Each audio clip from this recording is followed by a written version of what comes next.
Good morning everyone. So today we are here to discuss about the module 3, Alos and his siblings. So let's start. The Bulusan brothers were able to go to elementary school because public schools offered free education. So kahit mahirap ang buhay noon, naging malaking tulong yung mga public school sa kanila kasi libre yung pag-aaral. So, nag-aral sila sa Binalonan Central School, which is now Binalonan North Central School. Macario completed high school. Amado had reached only as far as 5th grade. Carlos had only reached 3rd grade. Sa magkakapatid, si Macario daw yung pinaka-porsigido sa school kaya nakatapos siya ng high school at naging teacher pa kalaunan. Pero sina Amado at Carlos, hindi pinalad na tumagal. Hanggang grade 5 lang si Amado. Tapos hanggang grade 3 lang ang inabot ni Carlos.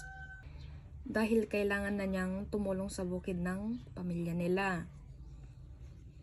Carlos' sister Irene died from a mysterious illness which she contracted at a young age. Naging masakit din yung pinagdaanan nila dahil namatay yung kapatid nilang si Irene sa isang misteryosong sakit nung bata pa ito. Carlos and his brothers strove to escape a life of wage labor. Carlos worked on their family farm. Macario eventually became a teacher. Leon served in the army and Luciano worked in local politics. So, dahil sa hirap at sa mga trahedyang ganito, lalong nagsumikap ang magkakapatid na makaalis sa buhay na isang kahig, isang tuka. Hindi sila pumayag na habang buhay na lang maging manggagawa na maliit yung kita nila. So, kanya-kanya sila ng diskarte para umasenso. Si Macario ay naging guro. Si Leon ay pumasok sa pagiging sundalo.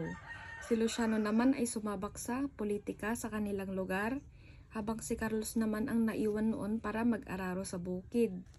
So, makikita natin dito na kahit magkakaiba sila ng narating sa school or sa buhay, pare-pareho silang may pangarap na baguhin yung takbo ng buhay ng pamilya nila. Ayon kay Milagros, ang kanyang lola daw po na si Marta Sampayan ay nagsikap upang matustusan ang pangangailangan ng pamilya.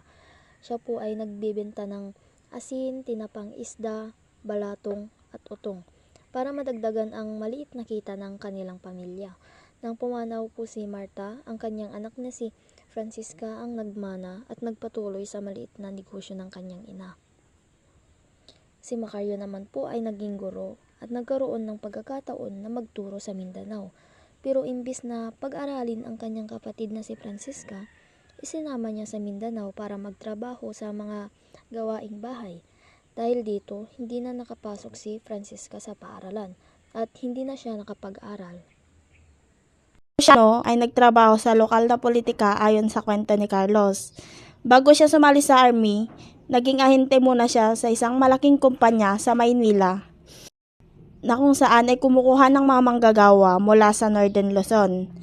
Nang tumakbo si Luciano sa eleksyon, hindi niya kinailangan ng malaking pera para manalo. Ayon sa kwento ni na Elizabeth at Milagros, nanalo siya bilang vice mayor at naging mayor lamang siya nang umalis sa pwesto ang dating mayor. Samantala, si Aurelio naman ay hindi nakapag-aral sa kolehiyo. At the age of 13, Carlos went to Baguio to try his luck in looking for a job. So sa early life ni Carlos, makikita natin kung gaano siya ka-determined kahit bata pa lang. So at the age of 13, pumunta siya sa Baguio para maghanap ng trabaho. Ibig sabihin nun, maaga siyang namulat sa hirap ng buhay at kailangan niya magsikap para makatulong sa sarili niya. Next, Carlos met Dalmasio, a Filipino houseboy who later became his friends. So habang nasa Baguio daw si Carlos, nakilala niya si Dalmasio na naging kaibigan niya.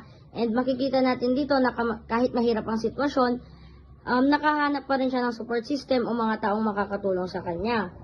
Next, when Miss Mary Strandon found out that Carlos was eager to read and to learn, she recommended him to work in the library.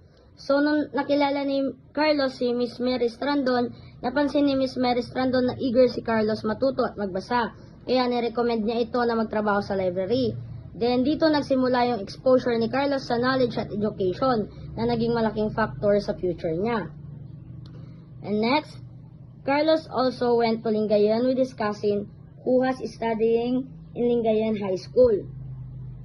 So, si Carlos, after niyan, pumunta naman siya sa Lingayen kasama ang pinsan niya na nag-aaral sa Lingayen High School.